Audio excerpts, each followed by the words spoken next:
If our next speaker is ready, Dr. Carmen Gordon from the Faculty of Dentistry. And welcome, Carmen. Can you hear me? Yes. Hi, Juliet. Thank you so much. Thank you for having me. I think, Carolyn, you have my recording. If she can just put that on, Yes. otherwise, yeah, okay. Caroline will present you.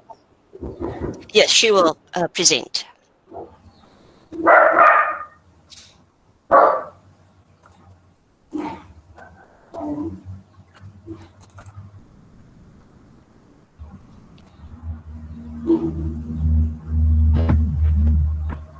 Okay, everyone. Thank you so much for this opportunity, for allowing me into your space and to give you a sneak peek into a lesson page for our module on the eCampus site, and yes, basically how I went about designing this page. Before I do that, I'd like to open the presentation mode. I'm Dr. Carmen Gordon from the Orthodontic Department, and I'm module coordinator and lecturer for the 4th year dental students. Let's just open that up quickly.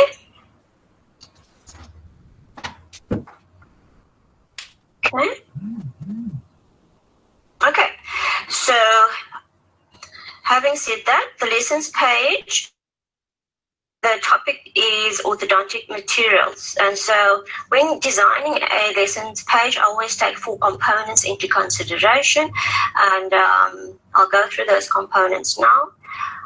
Before I continue, for those of you who are not au fait with the term orthodontics, it is that facet of dentistry that straightens malaligned teeth. So students need to be familiar with designing such an appliance, and so that is what this lesson topic is all about. So the most important part of your online lesson is blueprinting, right? So planning is very, very important. And it's not just all about putting all the content that you have online, but give it some thought of how to integrate it into your lesson. What tools can be used to that content and to visualize what you want to do, where you want to be within that lesson, what you would like to accomplish, and how you will assess the student on that content. And after thoughtful consideration, you would then create your content having technology in mind. So that's pertaining to your videos, your podcasts, etc. So back to the 4 components that I've spoken about. The first one is learner preparation. We then look at learner activities, learner interactions, and learner transfer. For learner preparation, we need to give some prerequisites for our learners so that they are introduced to the lesson. They know what the purpose, overview, and rationale is all about, of the lesson is all about. Give them some resources that are relevant, what prescribed textbook, if it is applicable, concept map we'll look at as well, and then learning outcomes. Right, so this is just a cut and paste from the eCampus site. I thought it'd be quicker if I do it this way. So this is the start of the page, of the lessons page, introduction, the purpose, and the overview. Right, then look at learning outcomes. That's very important that the student is aware of what is expected of them at the end of the lesson. So that you would put on the page as well. Concept map again.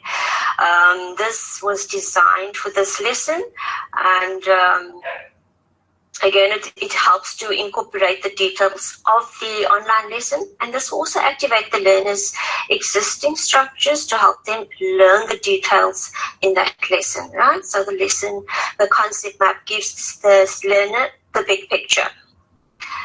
And then you could also do some form of weekly schedule or an organizer at the end of the day where they can follow and ensure that they're on track time-wise and what is expected of them at the end of the week.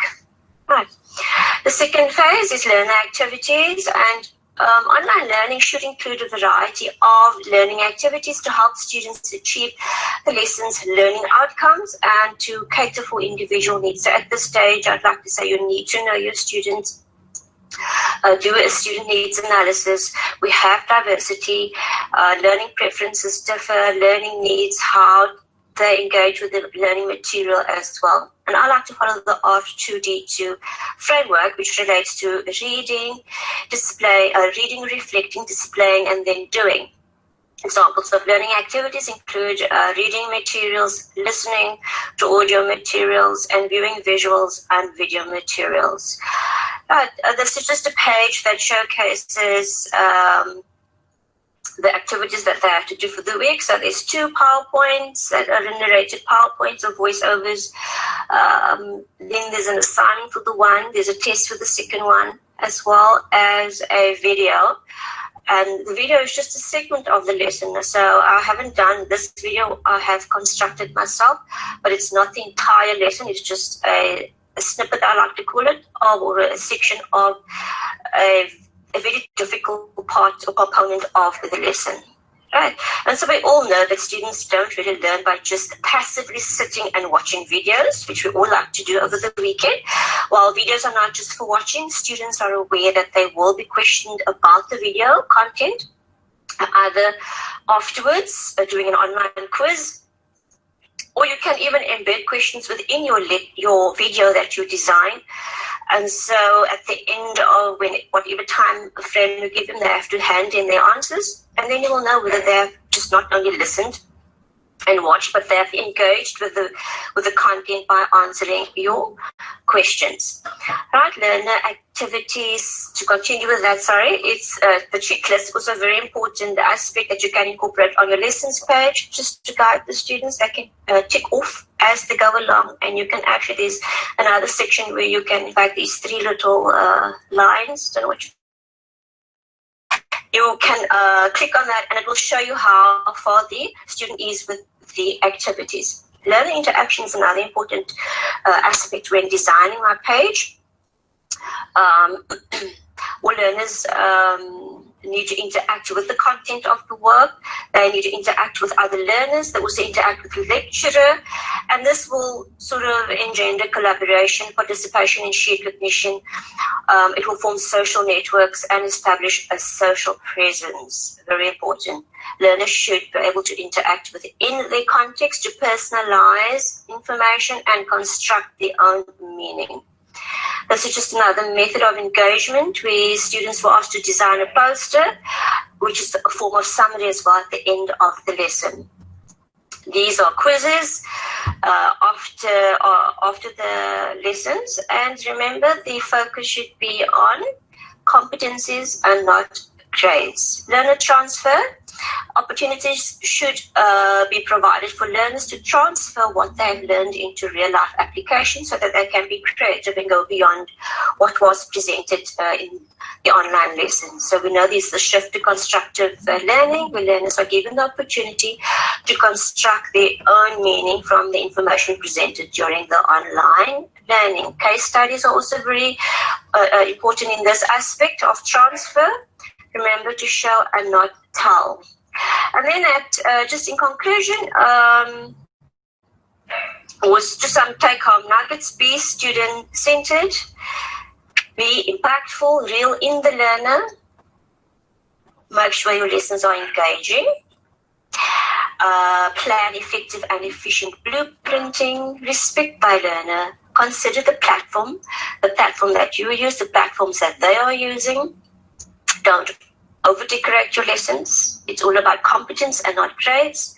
Don't forget to show and not tell. Socialize your online learning and plan sprints and not marathons. In other words, little bite sizes and not large chunks of works. And that's my 10 commandments of e-learning. And having said that, I wish to thank you for your time and thank you for listening.